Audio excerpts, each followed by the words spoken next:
आज ना माझा दिवस एकदम आनंदात सुरू झाला. का ते बघाच तुम्ही, किती छान, किती दिवसांनी असं वातावरण झालं होतं म्हणून सांगू तुम्हाला. पण त्या आनंदावरही पाणी फेरलं बघा कोणीतरी. ते कसं, तर पुढे बघाच तुम्ही. दोघे भाऊ बघा सकाळी सकाळी कशी उठून बसली, हाय बाय करतायत तुम्हाला. नाही गुड मॉर्निंग करतायत ते तुम्हाला. छोटू तर बिना कामाचा उठून बसतो इतक्या सकाळी सकाळी. काय करायचंय त्याला इतक्या सकाळी उठून? मोठ्याची तर असते स्कूल, पण याचं काय काम आहे? छान असे डांगराचे पराठे केले मी नाश्त्यासाठी. मन माझं आनंदी होतं. मग काय पटपट काम करायला घेतली मी. मोठ्या मुलाला स्कूलसाठी बाय बाय केलं आणि मग छोटूलाही छान नटून थटून तयार केलं.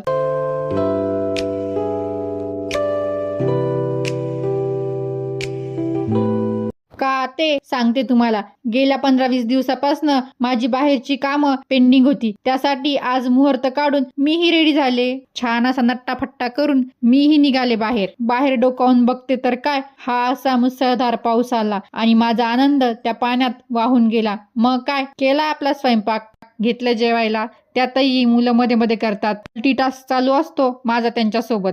छोट्याचं तर असं आहे, जे दादा करल तेच मी करल. बघा तुम्ही कसा करतोय तो पण. छोटे जरा आगावाच असतात, हो की नाही? मग काय, मुलांकडे बघून माझाही मूड ठीक झाला. म्हणून मुलांसोबत पॉपकॉर्न पार्टी केली. ते पॉपकॉर्न बघा टुपुक टुपुक टुपुक उडत आहेत. त्या पावसाच्या टपटपपेक्षा ही पॉपकॉर्नची टपटप ऐकून थोडंसं बरं वाटलं. आणि हे शेंगदाणे भाजून पुढच्या आठवड्याची तयारी चालू केली. तर असा होता आजचा दिवस. थोडी खुशी, थोडा गम. बाय.